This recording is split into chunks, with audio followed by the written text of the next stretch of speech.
ये हमेशा एक ही रिकॉर्ड लगाया है वो उन्होंने, परिवारवाद परिवारवाद। अरे परिवारवाद है तो तभी कौम चल रही है आगे।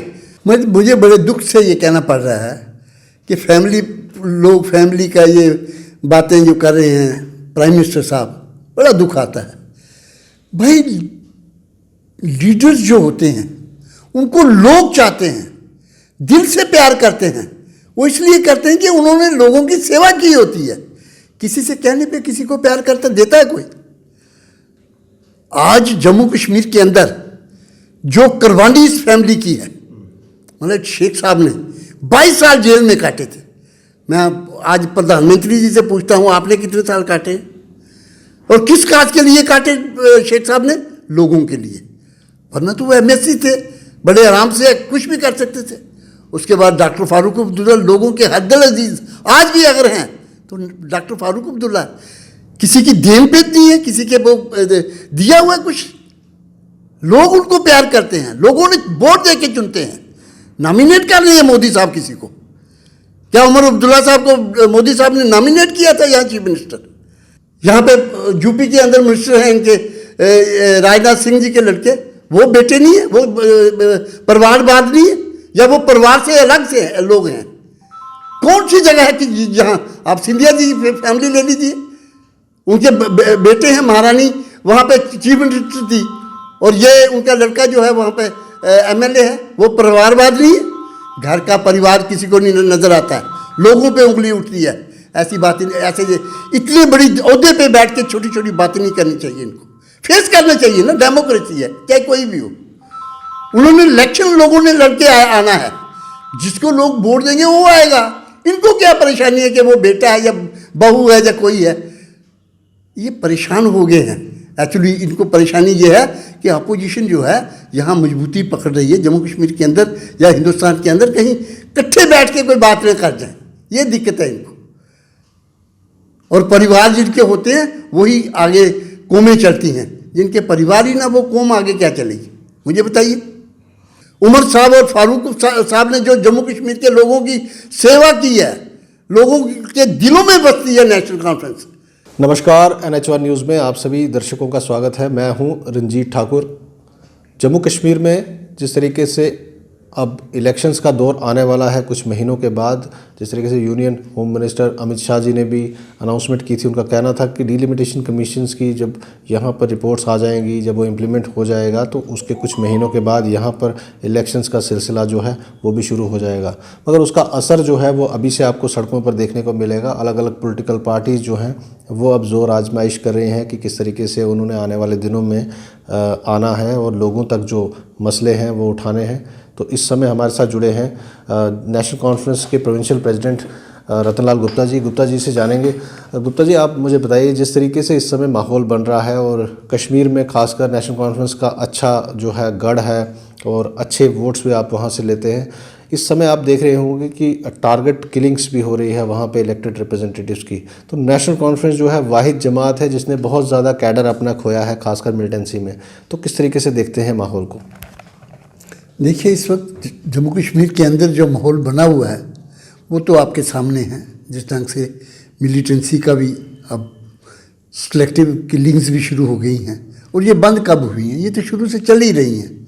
इनका कहना था कि भाई शायद 19 के बाद यहाँ पे किलिंग वगैरह बंद हो जाएंगी, लेकिन ऐसा हुआ नहीं। जो ये कहते हैं, लेकिन यहाँ ऐसी बात बनी नहीं। तो यहाँ तक अब इलेक्शन का क्योंकि डिलिमिटेशन कमीशन कह रहे हैं कि भाई रिपोर्ट हम देंगे, अभी तो उस पर भी प्रोसेस चलना है। उसके बाद भी फिर 5-6 महीने दूसरा सिस्टम चलना है। तो खैर इलेक्शन का अब जैसे होम मिनिस्टर कह गए हैं कि भाई हम इलेक्शन करवाएंगे 5-7 महीने के बाद, जब रिपोर्ट आ जाती है। तो जब इलेक्शन आते हैं तो ठीक है, लेकिन एज ए पॉलिटिकल पार्टी हम लोग नेशनल कॉन्फ्रेंस के कारकुन हमेशा तैयार रहते हैं, चाहे कोई भी इलेक्शन आए। हमने हमेशा तैयारी की है। अभी हमारी वर्किंग कमेटी की मीटिंग परसों हुई है श्रीनगर के अंदर। हमारे तमाम वर्कर वहाँ आए थे। बड़ा बुलंद हौसला था उनका, बड़ी हिम्मत थी उनकी, और उन्होंने बड़े अच्छे ढंग से हर साथी ने अपनी अपनी कॉन्स्टिट्यूंसी की, अपने अपने इलाके की वहाँ बात की। थ्रेडबेयर वहाँ डिस्कशंस हुई, आजकल के हालात के बारे में भी हुई, और जो भी पार्टी प्रोग्राम है उसके बारे में हुई। और हम लोग तो इलेक्शन के लिए बिल्कुल तैयार रहते हैं, ऐसी बात नहीं है। हमारे लिए कोई बड़ी बात नहीं है। लेकिन यहाँ तक लोगों का ताल्लुक है, लोग इस वक्त जम्मू कश्मीर के बहुत ही परेशान हैं। इस ऐसे दलदल में फंसे हुए कोई सुनने वाला नहीं है। आप कोई भी सेक्टर देख लीजिए, चाहे व्यापारी है कोई, चाहे अनएम्प्लॉयमेंट है, बच्चे हैं जिन्होंने डिग्रियाँ ली हुई हैं, दर हो रहे हैं, कोई नौकरी नहीं मिल रही। नौकरी तो बड़ी दूर की बात है। यहाँ पे जो सेंट्रल गवर्नमेंट के प्रोजेक्ट्स चल रहे हैं, मतलब बिजली के प्रोजेक्ट, रोड्स के प्रोजेक्ट चल रहे हैं, वहाँ उन बच्चों को, जो हमारे लोकल बच्चे हैं, उनको मजदूरी तक नहीं मिल रही है। तो वो बच्चे कहाँ जाएंगे? आप अंदाज़ा लगाइए। आप बाहर से लेबर को भी अगर बाहर से लाएंगे तो फिर यहाँ के जो बच्चे क्या करेंगे? तो हमारा कहने का मकसद है कि इस वक्त कोई भी सेक्टर, कोई भी, आप इंडस्ट्रीज की बात देख लीजिए, 50% से ज़्यादा जम्मू कश्मीर के अंदर इंडस्ट्री बंद हो गई है, और जो बाकी बचे हैं वो भी बंद होने की कतार पे है। कोई आदमी सुनने वाला नहीं है। क्या करेंगे लोग, क्या करेंगे? किसी किस्म का किसानों की हालत देख लीजिए आप, दर हो गए हैं। पिछले 6 महीने में आप अंदाज़ा लगाइए, जब यहाँ ये ओले वगैरह पड़े थे, वहाँ की कंपनसेशन तक नहीं लोगों को मिल रही है। तो मेरा कहने का मतलब, बॉर्डर के अपने उनके परेशानी है। दूर फार फ्लंग एरियाज़ में कोई डॉक्टर नहीं है, कोई इंजीनियर नहीं है, कोई नामुलाजिम कहीं वो वहाँ मिलते हैं। स्कूलों की हालत तो आपके सामने है, पिछले 2 साल से बच्चे दर हैं। हमारा कहने का मकसद है, जिस माहौल में इस वक्त जम्मू कश्मीर के लोग गुजर रहे हैं, वो नाकाबिले बर्दाश्त है। लोगों की अब महंगाई की हालत देखिए आप। जो सिलेंडर मतलब 400-500 रुपये से मिलता है, आज 1000 से ऊपर हो गया है। इसकी आपकी गैस का सिलेंडर, और इसके अलावा पेट्रोल की देख लीजिए, डीजल की देख लीजिए, या कोई और, ये सब्जियाँ देख लीजिए आप। कोई चीज़ ऐसी नहीं है जिसने, महंगाई ने तो लोगों की कमर तोड़ दी है। तो कमाई कहीं नहीं है, खाने का सिस्टम तो वो बंद होने वाला नहीं है। लाएंगे कहाँ से लोग? मजदूरी आप दे नहीं सकते। आप देखा सड़कों पे जो 20-20, 25-25 साल से बेचारे कैजुअल लेबर या डेली वेजर्स हैं, काम कर रहे हैं अपना, लेकिन आपको उनकी रेगुलाइजेशन उनको नहीं मिल रही है। मतलब आप एक अफरा तफरी क्यास का माहौल बना हुआ है पूरे जम्मू कश्मीर के अंदर। रोज़ आप देखते हैं कि भाई सड़कों पे लोग आए हुए हैं, क्या जम्मू में, क्या कश्मीर में। अब उधमपुर जैसा पीसफुल एरिया आप समझ सकते हैं, भाई चलो थोड़ा बहुत इस एरिया में फ़र्क था, वहाँ भी ब्लास्ट हुआ परसों, आपने देखा है। तो हमारा कहने का मकसद सर ये है कि भाई जम्मू कश्मीर के हालात, एडमिनिस्ट्रेशन आपकी टोटली फेलियर है, हर सेक्टर में फेलियर है। कहीं मुझे बता दीजिए कि साहब एडमिनिस्ट्रेशन ने लोगों की सेवा की कोई भावना है इनमें। यहाँ तक कि यहाँ इलेक्टेड रिप्रेजेंटेटिव जो हैं, डीडीसी के मेंबर जो हैं, आपके जो डीडीसी के चेयरमैन हैं, चेयरपर्सन हैं, बीडीसी के चेयरपर्सन, बीडीसी के लोग जो हैं, जो elected representative of the state हैं, ये यूटी के हैं, आज उनका टेलीफोन तक नहीं उठा रहे हैं आप। और आप कह रहे हैं कि हम जम्मू कश्मीर को हम बुलंदियों की तरफ ले जा रहे हैं। किस चीज़ की बुलंदी हैं? कौन सी बुलंदी हैं?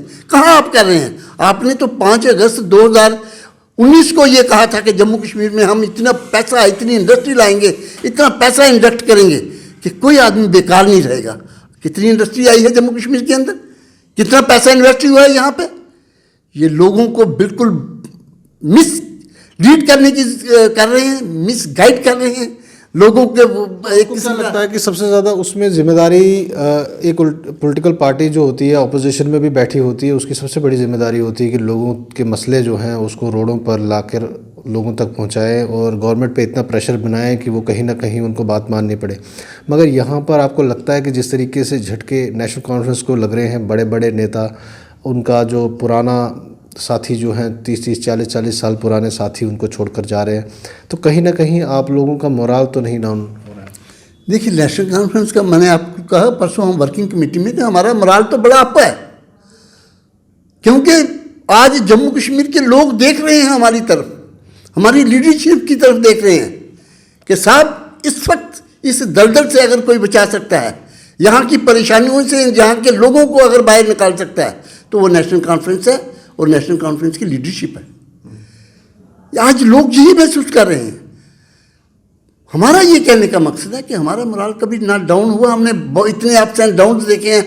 हमारे लीडरशिप ने 22 साल तो जेलों में काटे थे, किस लिए? यहाँ की कौम के लिए, यहाँ के लोगों के लिए, लोगों को जो परेशानी है उसके लिए नेशनल कॉन्फ्रेंस का मोराल कभी डाउन नहीं हुआ। तो बुखारी साहब क्यों आपको छोड़ के चले गए? वो तो कहते हैं कि नेशनल कॉन्फ्रेंस के जो प्रेसिडेंट हैं इस समय डॉक्टर फारूक अब्दुल्ला, उनसे जब पहाड़ियों की बात की गई तो वो नाराज़ हो गए और उनका कहना था कि वो चाहते नहीं है कि गुजरों को नाराज़ करें। वो ऐसी कभी कोई बात नहीं हुई। देखिए, बुखारी साहब क्यों गए हैं इस पे मैं ज़्यादा वो कमेंट नहीं करूँगा, क्योंकि वो उनका अपना मसला था। लेकिन जिस बातों का जिन एलिगेशंस को लगा के गए हैं वो, हम उसको सिरे से नकारते हैं, बल्कि स्ट्रांगली कंडेम करते हैं। तो वीडियो भी तो आई थी फारूक साहब। मैं वही कहा ना, हम उसको कंडेम करते हैं कि जो उन्होंने कहा है बुखारी साहब ने, गुजरों और बकरवालों इनके लिए ये पहाड़ियों के लिए नेशनल कॉन्फ्रेंस ने क्या नहीं किया, आप मुझे बताइए। आप तो याद होगा रजौरी के अंदर मार्च 1983 की बात है, इलेक्शन का दौर था और श्रीमती इंदिरा गांधी जी रजौरी में ओपन पब्लिक जलसे में कहा था कि यहाँ के अगर चीफ मिनिस्टर मुझे लिख के भेजें कि इस खित्ते को हम एसटी डिक्लेयर करें तो मैं फौरी तौर पे कर दूंगी। जब ये बात सामने आई उस वक्त chief minister honourable doctor Farooq Abdullah साहब थे जम्मू कश्मीर के अंदर। उन्होंने विदिन 24 आवर्स चिट्ठी लिखी श्रीमती इंदिरा गांधी को, जो मुल्क की प्रधानमंत्री थी, कि आपने रजौरी में ये कहा, मैं 24 घंटे के अंदर अंदर ये चिट्ठी आपके टेबल पे पहुंचा रहा हूँ। और वो चिट्ठी पहुंचाई कि आप पहाड़ियों को भी, आप गुजरों को भी, आप इस इलाके के जो लोग हैं, मगर उन्होंने कांग्रेस को भी टारगेट किया था। सुनिए कि आप इनको एसटी का स्टेटस दे दीजिए। ये नेशनल कॉन्फ्रेंस ने कहा, नेशनल कॉन्फ्रेंस की लीडरशिप ने कहा।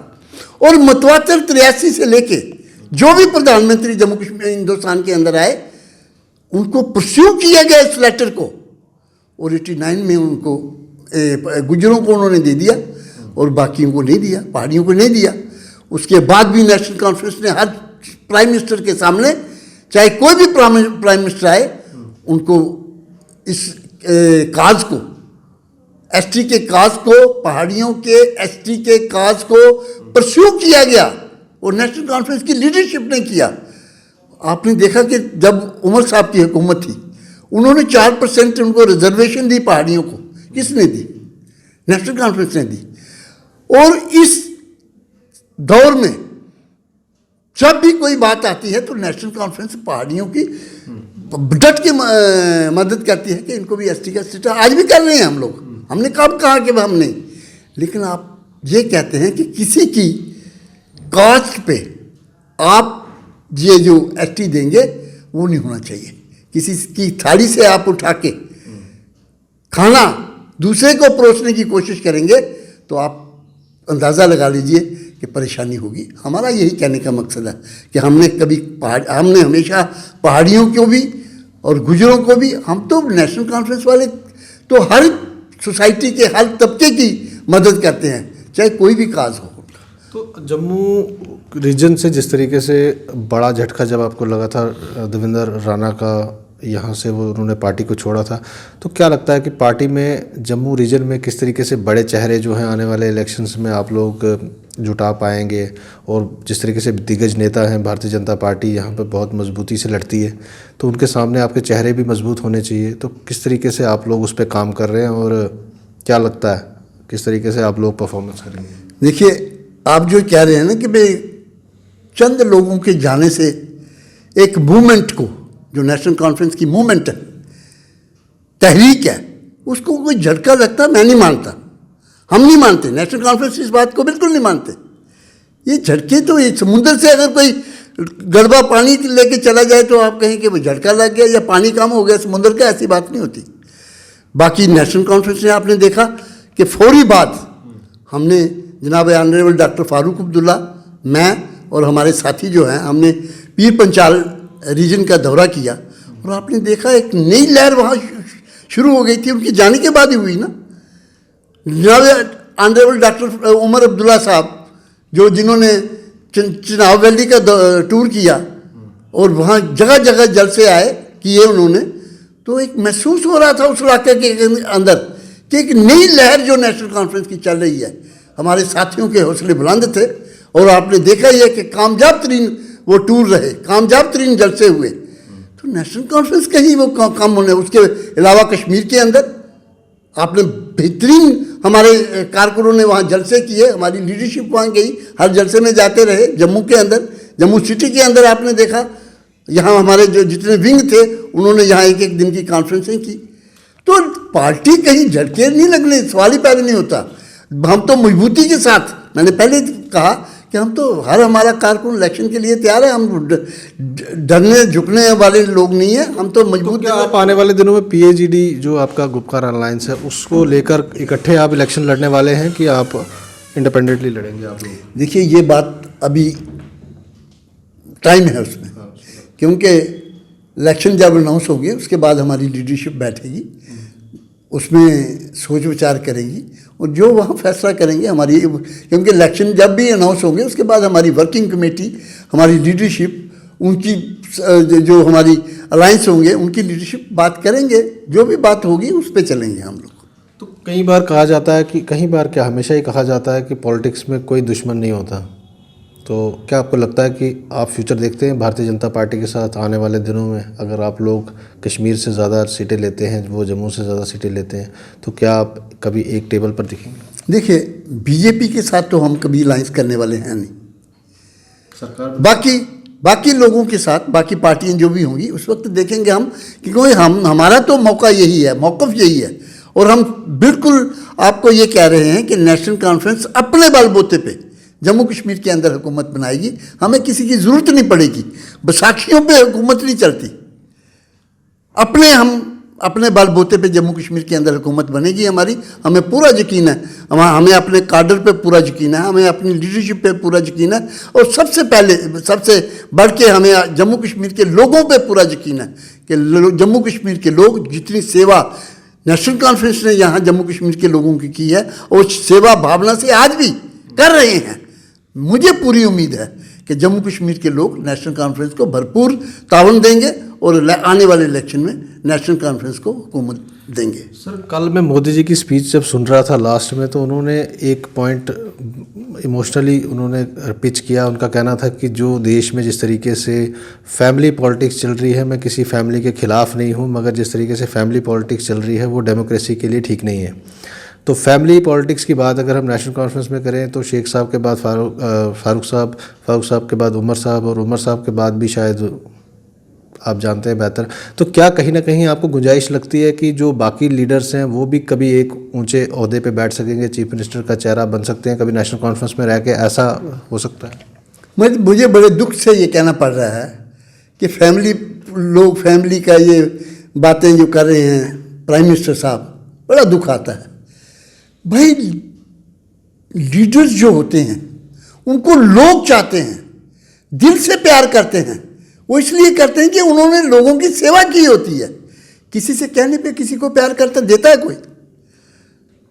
आज जम्मू कश्मीर के अंदर जो कुर्बानी इस फैमिली की है, मतलब शेख साहब ने 22 साल जेल में काटे थे। मैं आज प्रधानमंत्री जी से पूछता हूँ आपने कितने साल काटे और किस काज के लिए काटे शेख साहब ने? लोगों के लिए, वरना तो वो एमएससी थे, बड़े आराम से कुछ भी कर सकते थे। उसके बाद डॉक्टर फारूक अब्दुल्ला लोगों के हद अजीज आज भी अगर हैं तो डॉक्टर फारूक अब्दुल्ला किसी की देन पेट नहीं है, किसी के वो दिया हुआ है कुछ, लोग उनको प्यार करते हैं, लोगों ने वोट दे के चुनते हैं, नॉमिनेट कर रहे हैं मोदी साहब किसी को। क्या उमर अब्दुल्ला साहब को मोदी साहब ने नॉमिनेट किया था यहाँ चीफ मिनिस्टर? लोगों ने चुना था, लोग चुनते हैं, लोगों को प्यार है और लोग हमेशा वोट और प्यार जिससे करते हैं उसी को आगे लाते हैं, वही लीडर होता है उनका। आप गुजरात से उठ के यहाँ जम्मू कश्मीर के अंदर अगर कहें कि भाई आपको वोट दे जाएगा कोई, खड़े हो जाइए जहाँ जम्मू कश्मीर के अंदर, पता चल जाएगा आप ज़्यादा पॉपुलर है या उमर अब्दुल्ला या फारूक अब्दुल्ला पॉपुलर है। आज दुख से कहना पड़ रहा है कि आप उंगली उठाते हैं पर्सनैलिटी को, या ये पर्सनल असैसिनेशन करते हैं आप। नहीं, पर्सनल उन्होंने किसी पे टारगेट नहीं किया था, वो जनरली फैमिली पॉलिटिक्स की बात कर रहे थे। उनको शायद डर लग रहा था जिस तरीके से कांग्रेस का हाल हो रहा है, कहीं ऐसा नेशनल कॉन्फ्रेंस करना हो जाए। उनको क्या परेशानी है? अगर कांग्रेस को सेटबैक हुआ तो कांग्रेस जानेगी ना, उसमें सोच विचार कांग्रेस वालों ने किया, इनको क्या परेशानी है? मुझे इस बात की समझ नहीं आती है या किसी को भी समझ नहीं आएगी जो ये बातें करते हैं। अब मुझे बताइए, अगर यहाँ नेशनल कॉन्फ्रेंस को खुदा न खास्ता सेटबैक पहुँचेगा, इनको क्या परेशानी है? वो तो लोगों ने देना है। लोग जिसको प्यार करेंगे, लोग जिसको देखेंगे कि साहब जो हमारी सेवा करता है, जो हमारे दुख दर्द में शरीक होता है, जो हमारे लोगों की सेवा करता है, लोग तो वोट उसको देंगे ना। कोई कैसे रोक सकेगा? लोग प्यार करते हैं नेशनल कॉन्फ्रेंस से। इन्होंने नेशनल कॉन्फ्रेंस का अगर इतिहास पढ़ा होता, आज ये लोग ऐसी बात नहीं करते। अगर इन्होंने शेख साहब की तारीख पढ़ी होती, उनका बायोग्राफी पढ़ी होती, आज ये परेशानी नहीं इनको होती। उमर साहब और फारूक साहब ने जो जम्मू कश्मीर के लोगों की सेवा की है, लोगों के दिलों में बसती है नेशनल कॉन्फ्रेंस, आज इनको ये बात कहने की ज़रूरत नहीं पड़ती। मुझे दुख की बात यही है, ये डेमोक्रेसी है। डेमोक्रेसी पे आप कहेंगे आपके कहने पे किसी ने चलना है, या आपके कहने से कोई रुक जाएगा कि उसके बेटे को इनके यहाँ, मुझे बताइए, इनके बेटे नहीं है यहाँ पे? अनुराग ठाकुर जी कौन है? उनके पिताजी भी तो चीफ मिनिस्टर थे। यहाँ पे यूपी के अंदर मिनिस्टर हैं इनके राजनाथ सिंह जी के लड़के, वो बेटे नहीं है? वो परिवारवाद नहीं है? या वो परिवार से अलग से लोग हैं? कौन सी जगह है कि जहाँ आप सिंधिया जी फैमिली ले लीजिए, उनके बेटे हैं, महारानी वहाँ पे चीफ मिनिस्टर थी, और ये उनका लड़का जो है वहाँ पे एमएलए है। वो परिवारवाद नहीं है? घर का परिवार किसी को नहीं नजर आता है, लोगों पे उंगली उठती है। ऐसी बातें, ऐसे इतनी बड़ी ओहदे पे बैठ के छोटी छोटी बातें नहीं करनी चाहिए। इनको फेस करना चाहिए ना, डेमोक्रेसी है, चाहे कोई भी हो। उन्होंने इलेक्शन लोगों ने लड़के आना है, जिसको लोग वोट देंगे वो आएगा।